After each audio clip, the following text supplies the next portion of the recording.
What's going on, boys? Brand new week. Market is open. Daily bias is pretty clear. We're holding this 4-hour gap. Want to see all-time highs. We also have a new week opening gap above, and there we do have a couple sell-side targets if price decides it wants to displace lower. But the main target is obviously longs and obviously being bullish because of the market conditions that we are in. So honestly, if we get a clean flip here, I would be good to enter.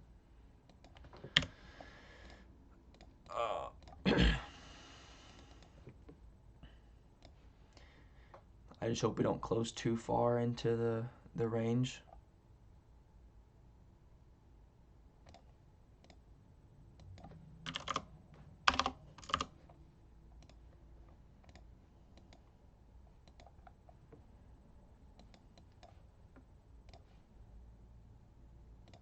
Order filled.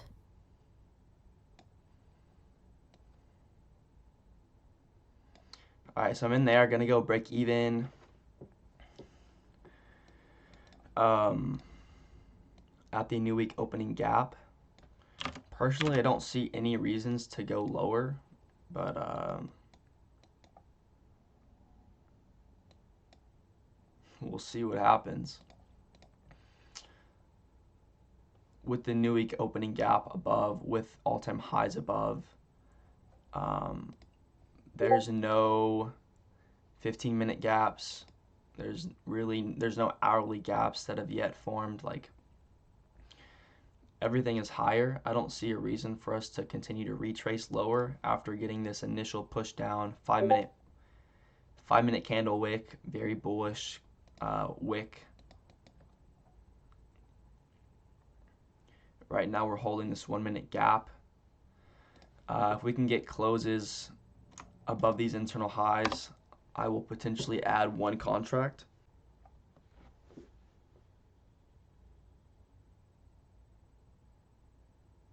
Order filled. Well, I knew that was a little bit more of an aggressive entry. Yeah, so it's never fun to lose on a Monday to start the week, taking a full loss. I did decide to risk 1/3 of my drawdown from here on out because I've already gotten 3 payouts in this one singular account, and wanted to be a little bit more aggressive from here on out, try to get a bigger balance up. So I think that's valid as well.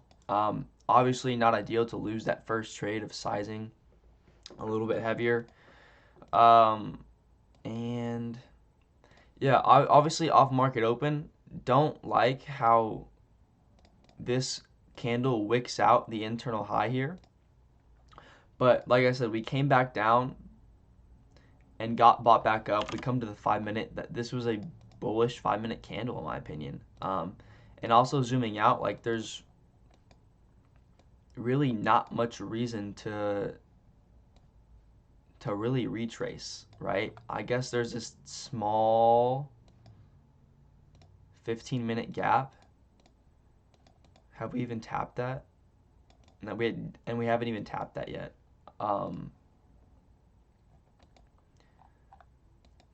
So, in my opinion,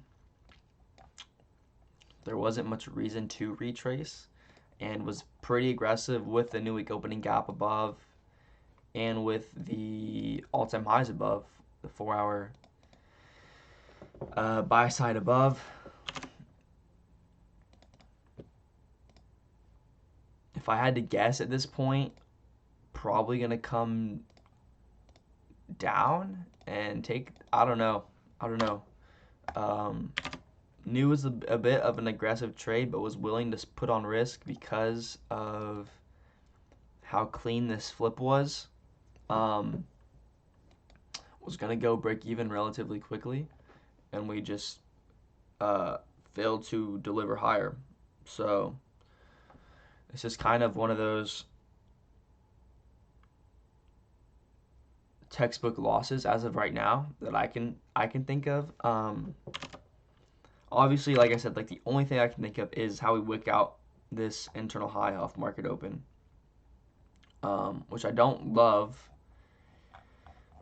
but I thought the draws were strong enough. I thought the flip was strong enough, and this was a nice 5-minute candle close. Still closing above that pre-market internal high. So I thought that was enough. So right now it's more of a textbook statistical loss, in my view. Let's wait and see how the market shapes up here before I wrap up this video. All right, gonna go ahead and wrap this one up because it looks like it's gonna be one of those Mondays where we just literally chop around and do nothing and fail to deliver.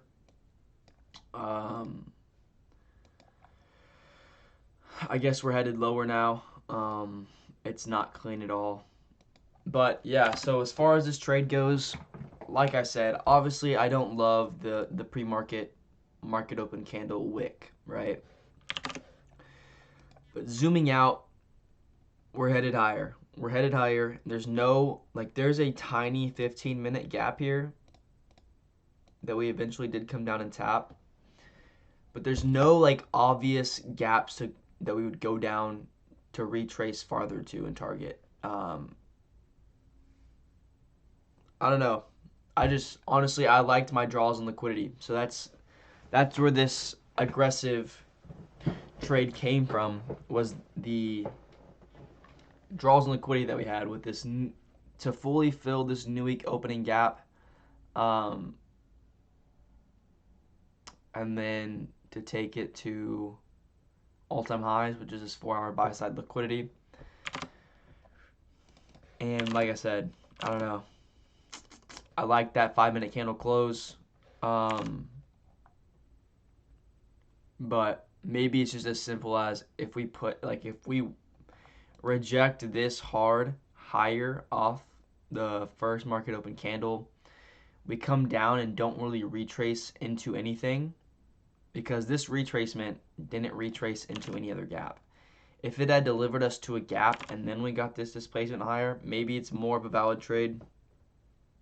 But yeah, just was aggressive with this entry, took it off this displacement, wanting to see this new week opening gap, which would have been my break-even point essentially.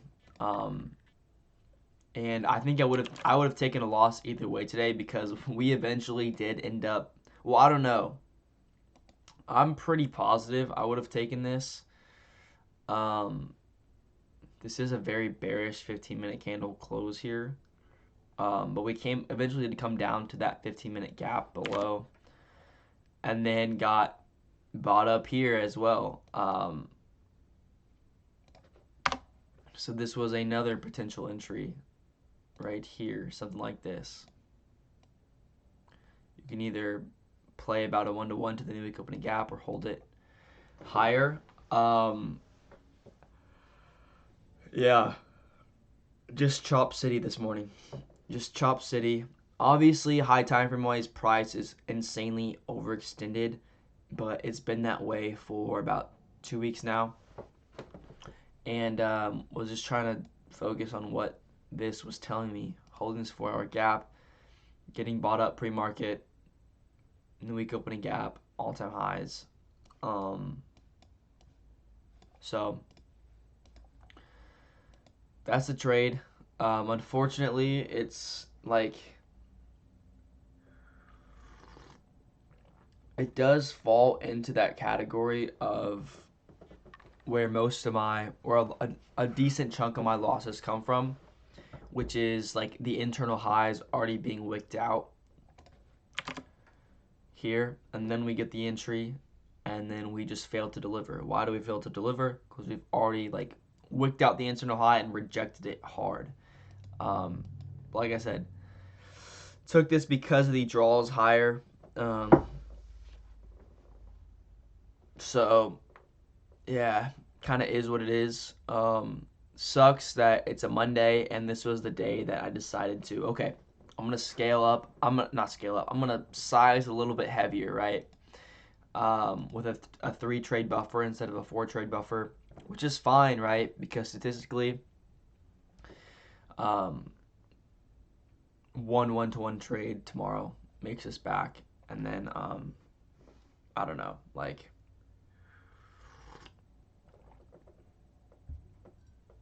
have 2 trades left with this buffer. So we'll see what happens. As long as I stick to my rules, shouldn't take 2 more losses in a row, like statistical losses in a row. That would be very low probability to happen.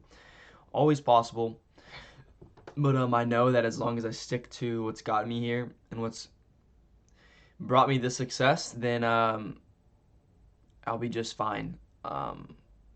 So today was a no news Monday, so chopped around is what it is. Obviously, at this point in time, you don't know that we're going to chop like this. So I thought it was a decent trade right here. And the only thing that made me a bit hesitant was this wick of the internal high, right? If we didn't wick out the internal high, market opens here, we get a little bit of retracement and then get bought back up, like that's a textbook trade. Like there's literally nothing wrong about that. But the only thing to regret is that internal wick. So in my opinion right now, I still think it was a somewhat valid trade to take. I will have to do a little bit more reflecting and just, after I'm able to take a longer step back from it and come back and journal it later today, this afternoon or tonight, then might have a different perspective on it. It's a little bit harder to be rational about things when you're in the moment just having taken a loss. So those are my current thoughts right now. Hopefully you were able to protect capital today. Like I said, I think today was just unfortunate, right? I thought this was a decent entry. I thought this would have been a decent entry after coming down and tapping the 15-minute. Then you get bought back up. You inverse all the bearish gaps within the range. This was a decent, there's decent volume here. Just failed to deliver today. So, is what it is. And all I can do right now is keep a positive mindset and move on. If you took a loss today, all you can do is keep a positive mindset and move on. And just wait for opportunity later this week when price action becomes clear. And that's about it. Like I said in the last video, partnered with Tradeify now as well. Super excited to be partnered with them. They run lots of discounts. First 5 accounts are 40% off. Then everything after that is 30% off. They also have daily payout fundeds. Daily payouts. There's no other prop firm doing that in the game. So if you want to support me in any way, code FST on literally whatever your favorite prop firm is. Alpha Futures, Tradeify, Lucid, Apex. I got a code with all of them, so if you want to support me, I would greatly appreciate it. It would mean a lot, and it's going to get you the best deals on whatever your favorite prop firm is. So that's about it, man. Sucks, but it's only Monday, and I just got to realize that, if you took a loss today, one trade doesn't define you as a trader, and losses are a part of the journey. It's all about how you handle them, and I keep saying this. The main takeaway of my success with these props is as long as you don't have that one day where you blow up, then as long as you stay in the game, then you're likely going to be able to find success. So stayed in the game today, risked 1/3 of my drawdown, got 2/3 left, 2 trade buffer left. Let's see what happens. I'm just going to wait for opportunity later in the week. So I appreciate you watching, man, and I will see y'all tomorrow in the market recap. Peace.